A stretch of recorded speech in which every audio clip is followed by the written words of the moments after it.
Never judge someone by their clothes, because the person you look down on today might own the ground you walk on.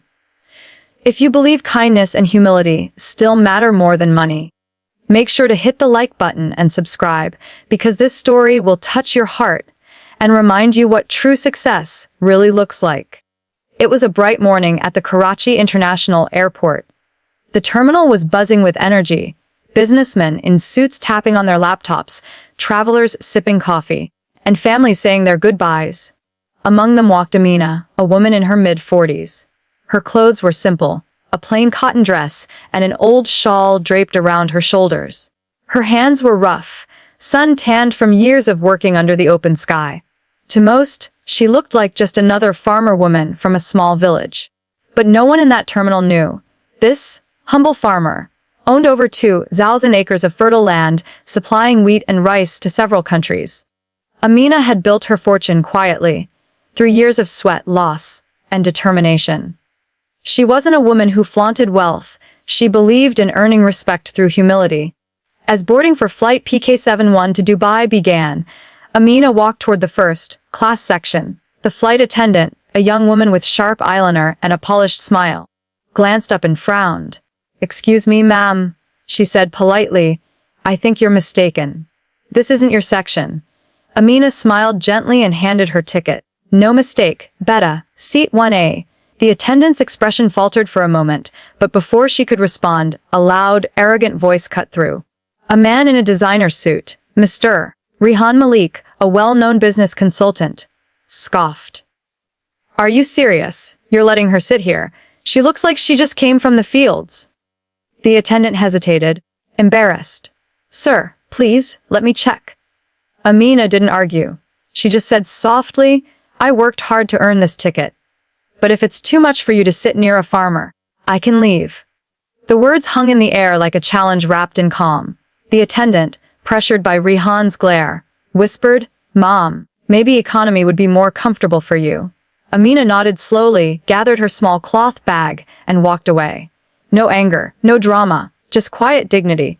But as she passed, a young boy, maybe 10 years old, traveling with his father, tugged his dad's sleeve and whispered, "Papa, why are they being mean to her?" His father sighed. "Because some people forget that clothes don't show a person's worth." A few hours later, the plane landed in Dubai. Passengers stretched and hurried out, including Rehan Malik, who proudly adjusted his expensive watch. At the arrival's gate, several black luxury cars were waiting, and standing beside them were men in suits, holding signs. One of them read, "Welcome, Miss Amina Malik, owner, Malik Agro Group." The crowd froze. The same Amina who had been sent to economy stepped forward. Her shawl fluttered gently as the men bowed slightly in respect. Rehan's jaw dropped. "You're the Amina Malik," she smiled. "The same one who sat in economy because kindness isn't for sale." Then one of her assistants approached. "Mom, your jet is ready for the Riyadh meeting." Gasps rippled through the onlookers.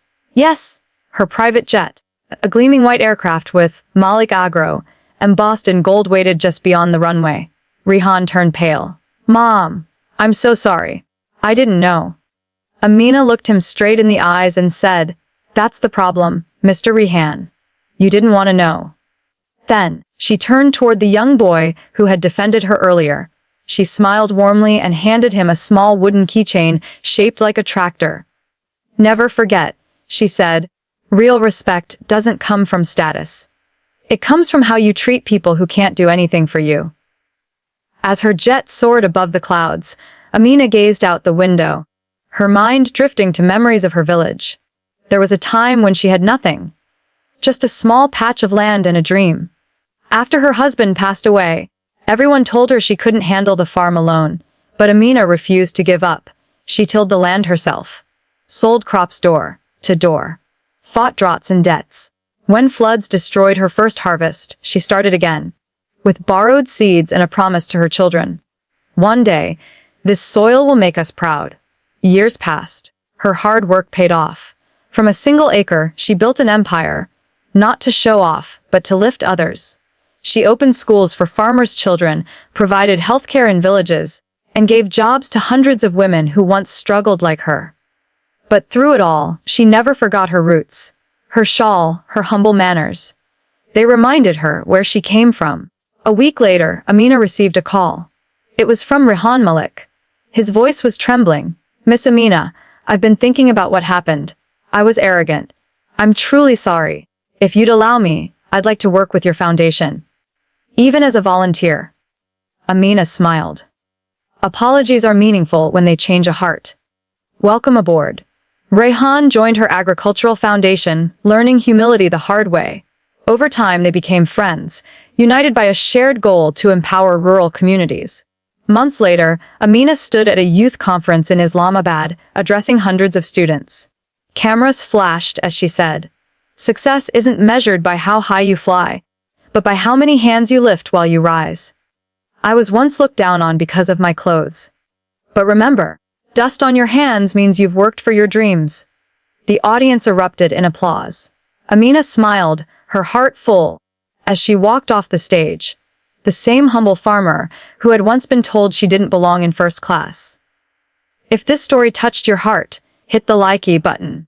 Share it with someone who needs a reminder that kindness and humility never go out of style, and subscribe for more inspiring real life stories every week. Because sometimes the quietest souls carry the loudest success stories.